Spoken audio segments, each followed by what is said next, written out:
I'm Tyler Ferguson. And I'm Sutton Foster. I have 2 Tony Awards. And you're watching the Broadway.com show!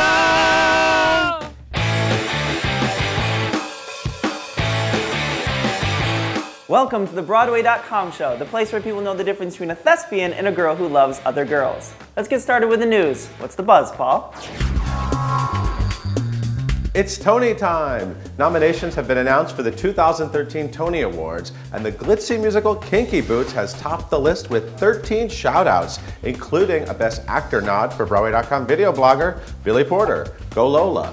Other big nominees this year include Matilda, Pippin, and Cinderella. Get all the buzz on this year's awards every day between now and Tony Sunday, June 9th, right here on Broadway.com.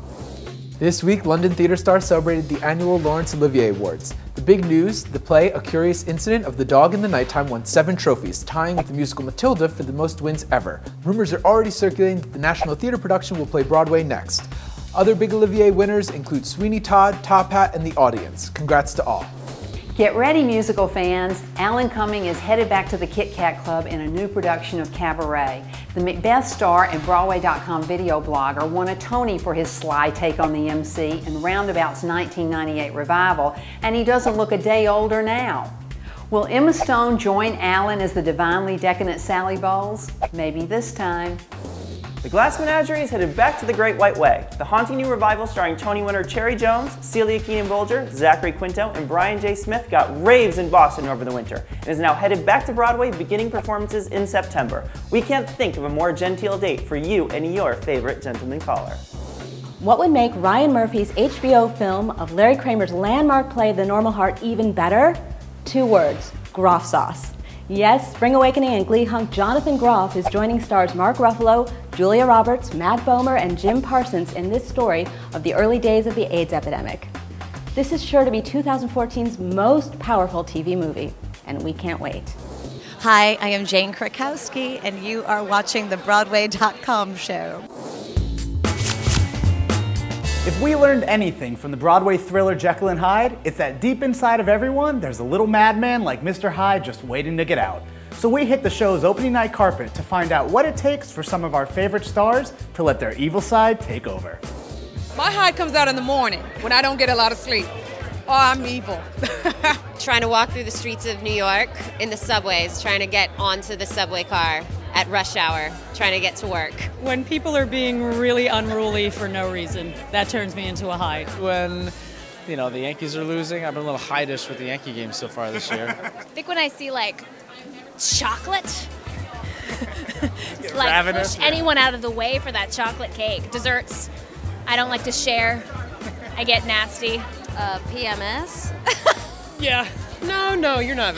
When I'm hungry. Yes. When I'm hungry. Very true. They call it hangry. Yeah, get him a hamburger. Yeah.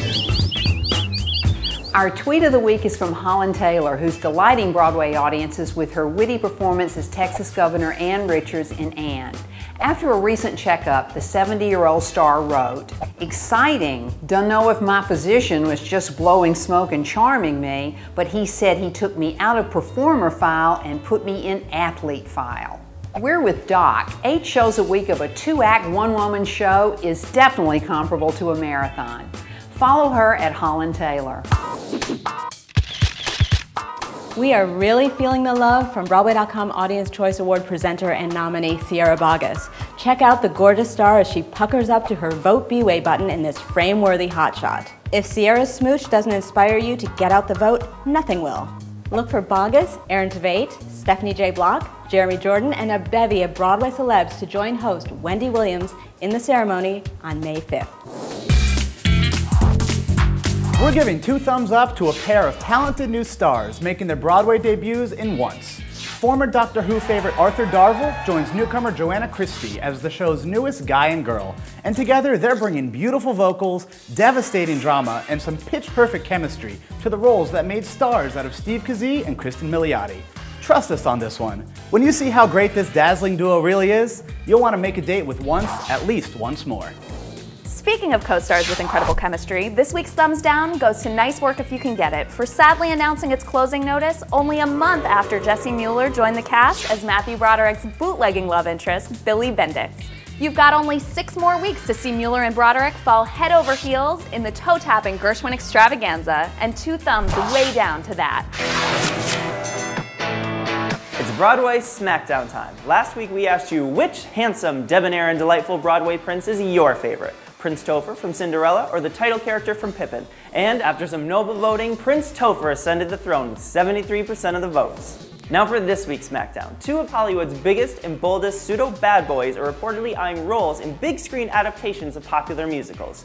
Channing Tatum as Sky Masterson in Guys and Dolls, and Johnny Depp as the baker in Into the Woods. So, we have to know, which fine-looking casting choice is your favorite?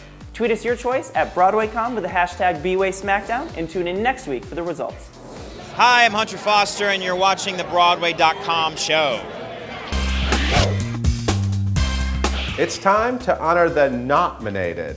Every year, Tony nominators leave some worthy talents off their short list. Here are our top 5 2013 Tony Snubs.